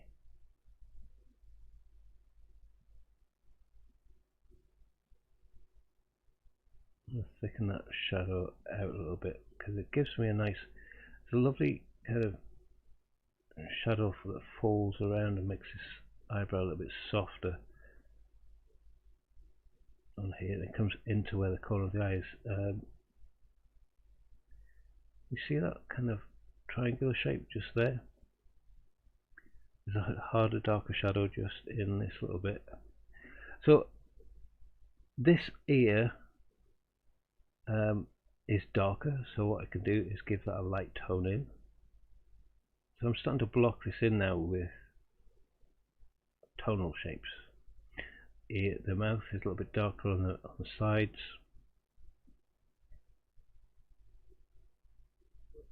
And draw those in. There's a shadow shape just falling down here, and the shadow shape here. We've got that shadow shape there already. Start to see there's a shadow shape that joins this part of the eye across before we get up to where it goes into the eyelids. And draw that in. This darker line here, put that in a little bit darker. It joins into where this eye comes out about this point here. Now there's quite a uniform tonality to the face. It is slightly darker on one side than it is on the other side. We can look at the shapes around this top as well, where this is a crisper line. It starts to form the neckline of the top that she has on. There's a structural line of the neck muscle which comes down here as well. which creates this to be a little bit darker, this whole area, so I can just tone it in lightly. Now I'm not, when I say tone it in, I'm not going as dark as it needs to be straight away. Again, I'm building up even the tonal areas lightly, just so I'm looking at tonal shapes, because the tonal shapes will give you a solidity to your drawing and figure out the form, so it makes it look more solid, so it's not just lines on a white page, because they can look a bit see-through-y. It's a bit like an armature or a scaffolding, and what we're going to do is start to fill that scaffolding up with the textures that we're going to start to apply to it, or the tonal aspects of the shading that we might start to put on. So that's how we're going to start building them up. Getting fundamental shapes in a relationship to each other, easy to understand but hard to actually do for some reason. Wonder why it's so hard to simply place shapes together. Because we overcomplicate the process, I think, is the answer. Because to see a triangle and go, is that too wide? Yes or no? Like the base of a triangle, is that too wide? You go, yes. Let's narrow it and narrow it. Like, okay, that has an effect on that. Well, that's okay. If you're happy with this one being narrow, whatever shape that should be on that side, you can change that. And your drawing does kind of morph a little bit. It's not solid and stuck in and very rigid. It kind of moves around a little bit, and foreheads go up and down, and nose positions get longer and shorter. And it's a bit like trying to focus a camera. You kind of focus in the proportions until they start to coalesce and they settle, and you go, oh, that's it. You can get anchor points, like for the corner of your picture, because they don't change. How far is that away from this? Is that too far? Yes. Okay, we'll then make it shorter. Is that too short? Yes. Okay, we'll make it a little bit longer. And then when you start to get, no, that's definitely where it is, you can make a little bit of mark and use that as an anchor point to map out the next element to it. People call it measuring, and it is a form of measuring, but I don't want you to get the sense that it's measuring by getting a ruler out and going, oh, this is 3.27 millimeters, and I have to move that up to 37.2 degrees. You can draw to that level of accuracy, but it will take you an age, and you probably won't enjoy it as much. And if you mismeasure something, you're more likely to believe your measurement was right, with like the number of your measurement, than your accuracy of actually measuring. So things might be still off, but you won't see it because you're relying on a measurement to be accurate, because measurements are right all the time and measurements can be taken wrong. So trust your eye, build up that skill, and it is a skill that you can develop.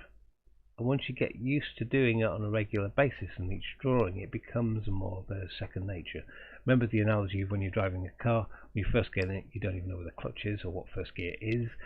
You forget to look in the mirrors as you start to pull out. You don't do the signal, and you've got to go through this mechanical kind of checklist of things that you do. And the more you do it, the less you have to think about it, and the more it becomes an automatic response. It's the same with drawing. The more you kind of look and check about how things are placement, and you move things around and you kind of flow around. Remember when I was saying about that pencil never leaving the surface, and you kind of move to one thing, to the next thing, to the next thing, to the next thing. Very quickly you can appropriate a likeness without having lots and lots of rendered detail, because you might have to change the shape of something, and if you've coloured it in, for want of a better term, it's very hard, if not impossible, to shift, and therefore you're kind of left with this knowing that something's not quite right, and that level of frustration of knowing something's not quite right and not having done anything about it kind of is an annoyance and stops you from progressing the drawing. Before you get to that stage, you want to be assured with your own self, with your eyes, that you're happy with the placement of everything. And what I say is, take a break. Take a break in between the stages. Don't think you have to do all this in one sitting. Drawing a portrait from start to finish in one go doesn't make you a better artist. Practice artists can do it at a more faster, easier rate, because they've practiced it. You haven't seen them practicing and making mistakes for sort of the 10,000 hours they've been doing artwork. You only see them do their thing, and you think, oh wow, that's amazing, I'll never be able to do that. When you try it, you go, I can't do that. So So practice is a sort of muscle memory. It absolutely is. It's a practice of not just the physicality of drawing. The practice is a more cerebral muscle memory, where you're going through a process. The process is a muscle memory, that you are not worried about, what does an eye look like, what does an eye look like when, oh, I'm scared, I can't draw eyes, as you're drawing a face, and this whole fear about drawing an eye disappears, because you're not drawing an eye, you're drawing the placement of a shape. And if you've got that as a practice, and it becomes as part of your second nature, relatively quickly you can get everything down that you need to get down. Now, it's not to say that I don't get this wrong too. Anybody who watched Sky Portrait Artist of the Year 2020 will watch me, will be able to see me on TV. Initially start off and I got kind of a likeness in very loose marks very quick, and then I just lost what I was looking at, and I couldn't see the drawing that I was looking and observing and drawing, but I couldn't seem to step back and see the entirety of the picture and go, oh, that's not right, that needs to move. And I didn't do that during that process, and I'm a professional artist, and I still made a mistake. The thing is, you can't beat yourself up. I made the mistake, I owned it. I could figure it took me a week to figure it out, because there was no, it was like it didn't come on screen a week later. It was a long time after it came on. So I came home and had to rethink about it. What was it I didn't do? Why was that drawing so bad? And I had the drawing with me, and I had to look at it. Go, why didn't I look at it more? Why didn't I step back and see it for what it was? And I just become a bit blind. And I think I should have, one, taken a little break. Two, you can take a photograph of it, turn it upside down. I didn't do those things. I kind of went through processes and procedures of things. I was chatting away, and I felt very comfortable. But it's the same thing with your drawing. Occasionally you kind of need to take a little bit of a break from it, so you can see it for what it is. So you can kind of go, okay, I just need to adjust it and move that. And if I move that here and not there, that will make it better. And it's looking for those little tiny elements and how to improve little aspects of your drawing. Put a little mark there as we chat where the bottom of her left ear goes, because it is literally just a little tiny mark against the background, a little tiny mark. And then I can get the idea of where you see this bottom earring is lower than the right earring. It's not necessarily lower. Camera's gone off again. It's not necessarily lower. The head's slightly turned. It is slightly taken from this side. It's going in this direction. So the perspective has slightly changed the angle of the ears. Not necessarily that she's got a head on one side. So, but those things, if you miss them and don't put them in, you just go, the ears are here, and therefore the earrings are the same. You have to look at the picture and draw what you see, not what you think you will see. You can change things in the picture if you want to, with an awareness, because you are changing them for a reason. That's control. That's you being the artist. Putting something in because you think it's there, because that's where you think everything is, isn't. That's assumption, and often when you're drawing, if you assume to know where something is, 9 times out of 10 you're wrong. They're actually in a different position, and it'll throw your drawing out, because you might then measure something else from that point and it'll be wrong. So always go backwards and forwards to your reference and double check and double check and double check, and it becomes a repetitive process where you're not even consciously thinking about it, that it literally just flows from your eye to your hand. Then you can step back, then you can observe it, and you make judgment placements about where placements are. Like I've got this bit up here with the hair. I'll move that up a little bit. There we go. I've got this little bit up here with the hair. I think it needs to come here to get that shape right. That needs to come to that point, which means that comes down to there, which means this hair is around that side a little bit more. It comes down this way a little bit more. This is then a little bit lower, so it starts to elongate the shape of the head. I think where this side is starting to navigate outside that area. I'm going to kind of clean this up a little bit.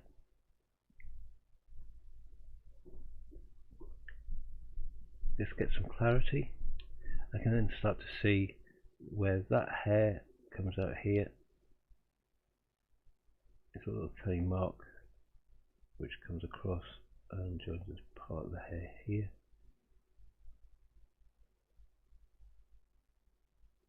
Just notice that, you see how that mark was here and I've moved it in a little bit? It narrows the width of the head. If I left it out there, it would always feel like the head is slightly too wide. So it's small adjustments as you develop a drawing, rather than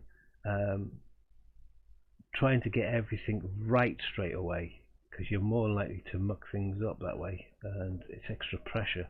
I'm going to darken this hair down in general terms on this side because it's slightly darker. Again, I'm not going as dark as I need to, it's just a general application to begin with. And it comes down here.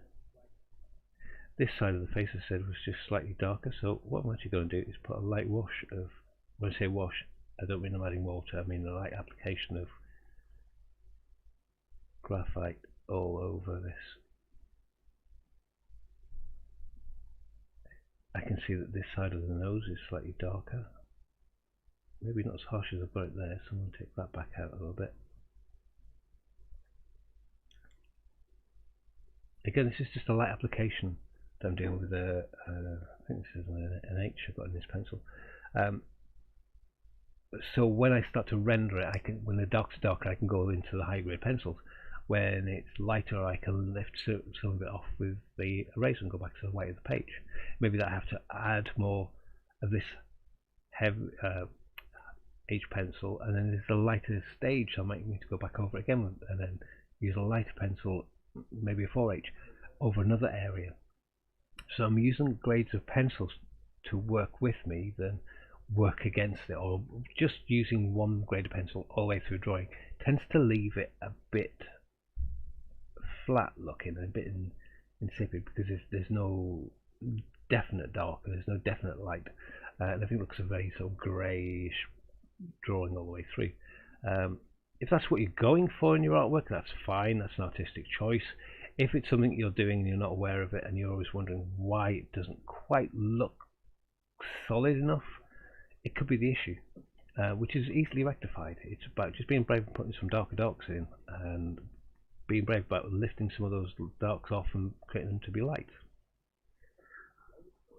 So that is a cat who's grumpy underneath the desk right now, probably because I'm disturbing sleep patterns as well. Cats are weird. I think I've got another kitten here. Yes, I have. I've got two cats in here. One of them is Inky, the kitten, and the other one is Loey, who's an older cat. And they're now fighting underneath the chair. So if you can hear meows and stuff, that's what it's about. Inky is now pulling the cable for the headphones as well. Joys of cats.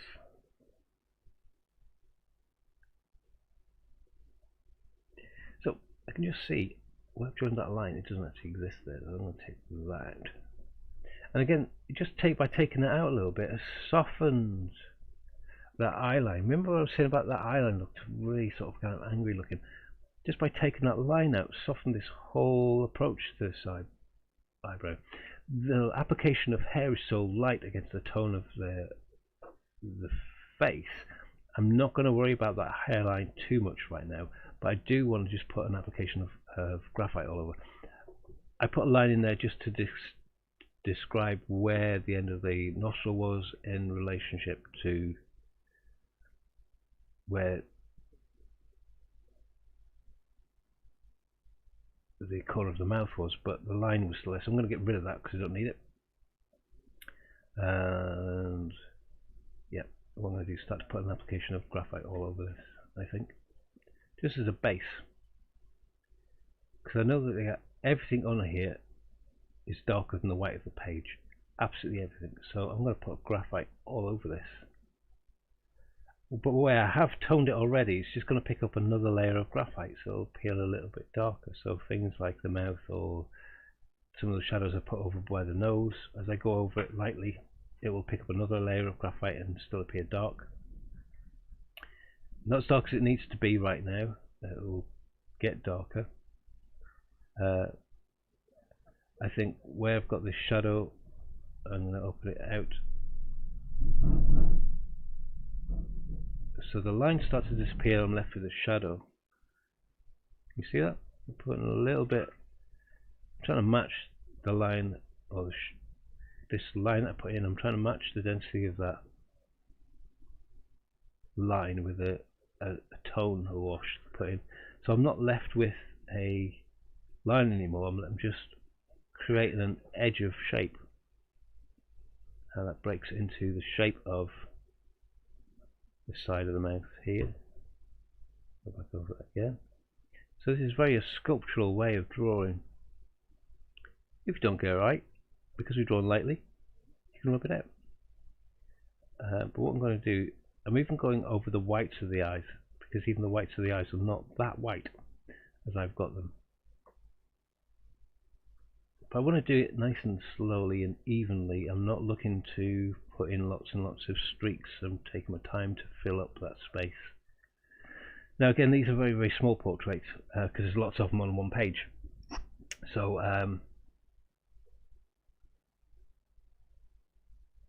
get that back up. How I'm saying technical difficulty with my screen. There we go. There's nothing white as my page on there, but it means I can apply the graphite in layers and build it up. Like this whole neckline is a lot darker. Her top is lighter, but again I'll probably put some graphite over that as well at some stage. So I know this whole area is a lot darker than I have it right now, even with this layer of graphite on. But what it does is it starts to solidify some of the little elements that I've got in there. I'm starting to see that some shadows around this side of the mouth. I've got the lips again slightly darker, so I'm going to tone those whole lips in. I'm still thinking about the shape of the entirety of the shape of the mouth, rather than looking for the line of the mouth and the top lip and the bottom lip. I'm looking at how it's darker here, just a little tiny point, than it is in the middle, and it's a little bit darker here as a line than it is around the curve of this bottom lip. This is a bit more structured, but this tonally is all darker. And I'll go back in and do another layer. So you can see how these tones are building up. Is the rubber pen point round or flat? It comes round. You can shape them to become a point. So I don't know if you can see if I hold that. How do I get my camera to focus on it?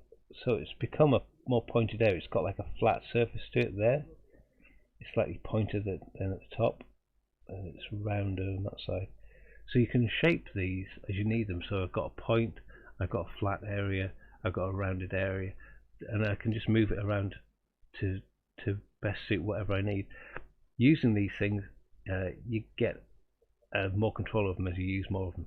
If you notice, I've got my hand, my little finger, touching the surface. So as I do this, I've got an idea about where the surface is, rather than trying to hold my hand in loose air and move it around and trying to draw. It's harder because I can't sense where the page is, so the pressure might be too hard. Touching the page a little bit with my little finger gives me a sense of where I am on the page, and I can be more controlled about putting things on. Same as drawing when I'm drawing from an edge. I've got my hand, you can see in the top right hand screen, I've got my hand resting on the page, and I'm using my hand to draw with. If I'm drawing with a larger picture, I'll use what they call a maul stick over the back of the easel, and I'll rest my arm on it, and I can draw like that. Trying to draw something with your arm up in the air off the page, breathing in and out can move your arm about, the natural sway of your body as you stand. Because nobody stands perfectly rigidly still. Everybody kind of moves a little bit. You shift around and away. That can move your hand around. So for sensitivity of touch, having your hand or your arm or connection with the drawing surface helps you an awful lot. So that's another good tip to try out as well. Something to be aware of. You might not do it all of the time because you're not 100% aware of it. But it's like I was saying about the driving thing. As you kind of retell yourself over and over and over again, it becomes then more of a second nature that you start to do and follow some of these processes on a more regular basis. As I say, you might be already at that stage of your drawing and you want to get some more feedback on as to some of the other elements of your drawing, and it might be a more artistic point of view. Ask those questions as well about, you're trying to get a sense of something in your work and you're not sure why it's not quite happening, or you're not happy with something, or even if you just want to use this time to discuss art in general, about what your loves or dislikes are, or your frustrations with certain art things. Good place to discuss them, because different points of view can make you think about it when we're away from the chat, and when you're doing your own artwork you can muse over them and they can help you figure out some things in your own artwork or your own art processes. You also need intense concentration and paying close attention to combination with physicality in between the breaks. The focuses again comes. It's very hard to sit down and concentrate for 4 hours solidly and not feel absolutely knackered at the end of it. As you do it more often, it gets easier, and then you can concentrate, and a lot of time can disappear as you're just absorbed by your artwork. Doesn't mean you're not as tired when you finish, but rather than feel as though the intensity of that kind of idea of pent up focus, it isn't. It's a fact that you're totally lost in it and you're just doing it and you're not worried about it, you're just doing it. And that's the intense concentration I'm talking about, rather than the intensity of going, no, I must ignore everything else in the world and I must concentrate on drawing. You kind of, when you're doing your drawing, you're absorbed in it, and time just disappears. So I know an awful lot of people who come to a drawing class have mentioned, God, it feels like I've just sat down and 2 hours have disappeared. And that's how we kind of feel nearly every Saturday, because we are literally 9 minutes away and it feels like I've just sat down chatting to you. Because this is the level of concentration that we're talking about, because we're focused on something and we're having a conversation about it, and the time disappears. If you watch a good movie, the time disappears. If you watch a bad movie, it drags on and on and on and on and on and on and on, and you think, God, will this ever end? And you switch off and you start looking out the window. No, so if you're in it, you're not worried about time. You're already concentrating on it. If you're worried about, I know I need to take a break because I get absorbed by it so much I can't actually see what I'm doing, then set an alarm clock. If you know that you get absorbed into something, draw for 2 hours, put an alarm clock on. When it beeps, go for a coffee, come back, and then start to do it. Awesome art, bro. Well, cheers, man. Do you have your thing? Appreciate that. Again, if you've got any questions regarding art, it's always a good place to ask them here in Art Chat. It gives me something to think about in the week when I'm chatting with other people and other artists and doing other things. Often the same conversations come up that we're all kind of, the same issues and problems that we're all kind of facing at the same time, but we're all living in our own artistic isolation without COVID, and we're all having that same problem about how do we get that across? How do I make that work? How do I do this? How do I do that? It is a good place to chat about it, because often discussing it with other artists, and artists that I know of who work well, who do amazing works, are open about their art processes, and then we'll chat to other artists about why they do certain things, or the criticism over artworks themselves. If you can stand behind everything you've done in your artwork and you are going for something, it's good to hear people's opinions of it. Not that they necessarily agree with what you're doing, but it makes you think about your artwork from a different perspective or a different point of view.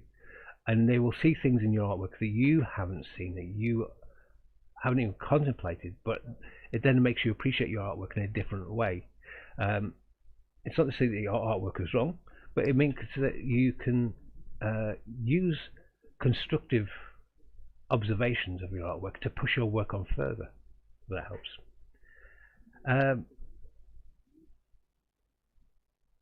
Good. Thanks for the subscription. Appreciate that. And Pajawal, not sure why your measure was retracted, so sorry about that. Continue your work. I will. I'm only on here until 1 o'clock, so if you have missed any of the beginning part of this, there have been a couple of weeks where you can catch up on it as well. But we're due to finish in a few minutes, which I'm really sorry about because you've just joined us. But next week we'll be starting again at 11 o'clock and drawing for a couple of hours, and in the meantime you can catch up on what was there. If you've got any questions, do ask, because that's what we're here for. Okay, so appreciate you subscribing it. Again, if there's anybody else working and you want to subscribe to the channel, it's just an easy way. It kind of pops up on your messages to say I've gone live. If you can't make it there and then, you can catch up and watch up the videos at a later stage. There are some more other ones, because we started this over on Facebook about the start of COVID, seems years ago. It's about 25 weeks ago now. I can't believe we've done about 25 weeks of these broadcasts, and it's gone. It feels to me it's gone like that. But also, when I think back to when we started, it feels like an age away. Time is a funny thing. It plays around with your head a little bit. I'm noticing some sort of structural elements in the chest. So we've got the neck muscles that come round, how they smooth round over the shoulder. It's all quite light application at the moment. Again, there's no definite shading that I'm putting in, just a block shading. What I'm going to do though, I'm going to soften this in its entirety, and it looks like I lose some hello Pajawal, I hope I said that right. Excuse me for my pronunciation, but yeah, thank you. Hello. I'm going to put some just brush it lightly, and what I'm doing is I'm bringing that light application of all of those pencil marks together so it solidifies them. Doing this can do two things. In the dark areas it makes it lighter, and in the lighter areas it makes it dark. I know it sounds a bit weird, but it's just the fact that the graphite being pushed together, you're kind of lifting graphite and moving it around. I'm not, there's no water on the brush, it's just the graphite I've got on the page, and I'm moving that around. What you can do is you can start to sculpt this. So if you have got a dark area, spending that little bit of time just, and this is very, very lightly brushed. I'm not scrubbing the page at all. I'm just using the graphite there to push and manipulate and pull it around a little bit to fill up that entirety of that space. I can do the same for the top that I have here, and crease the top to fill in some of these shapes. I'm not going to go around the neckline too much because I know this is lighter, but where this is bit is darker, I can start to put that down. This is a little lighter, but it's a little bit darker than the white of the neckline, so I'll put a little bit of lightness there. There's like a band in between. When I say band, I don't mean a music band, I mean a strip. That's one of my dad jokes, as Andrew would call it. And how that comes up here. It's lighter on this cheek on this side, so I'm going to be careful not to put too much there.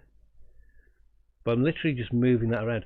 Now that's softened the drawing down an awful lot, which means when I go back into it, I can redefine some areas. So I can then go back in and go, okay, I know there's a light area around this part of the mouth, which comes down this way. Which means I know that this shadow comes down further, and maybe this chin comes down further as well, so I can redefine this chin area by lightening this bit up.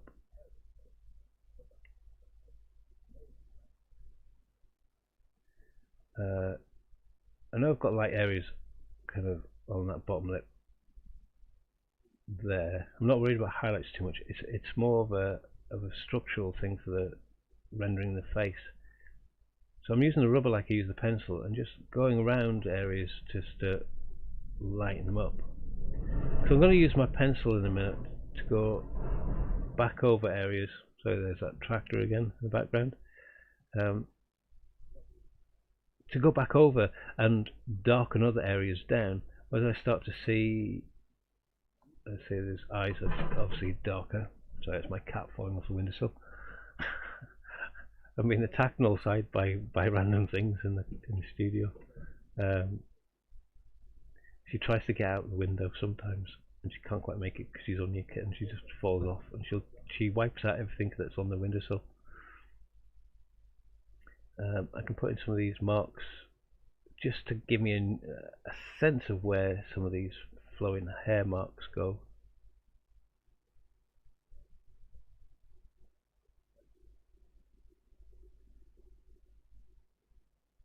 You know, even little hints at subtle lights in the eyes. Now again, I'm not going in doing loads and loads of darks and really loads of highlights, but I'm starting to pull out some of the structures of the physicality of how big a cheek is, and as I start to add a highlight, it starts to give an idea of it bending around in light, to go from light to a dark, and the curvature of that.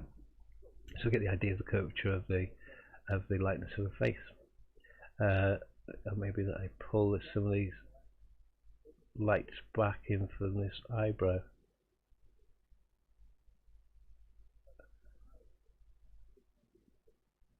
I can sculpt that area back in again. It's not to say that I'll leave this as light as I've got it. I might go back in and put another wash of graphite down.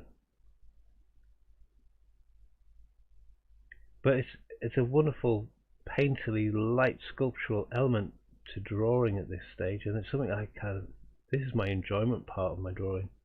Really enjoy this part of the process because I'm not worried about detail. I'm not worried about a perfect eye.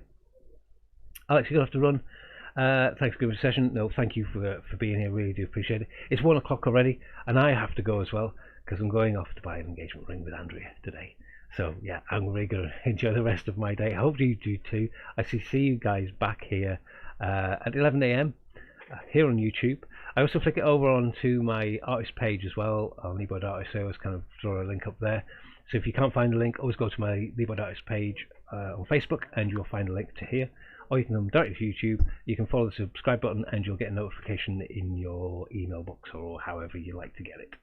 Okay guys, hopefully you got loads of out from that drawing process today. We'll carry on with Leslie's portrait next week. I won't be doing any drawing on it until then, so we can carry on where we left off. It's always good to get a break away from the drawing at this stage anyway, so you can see it afresh and change it around a little bit if you need to.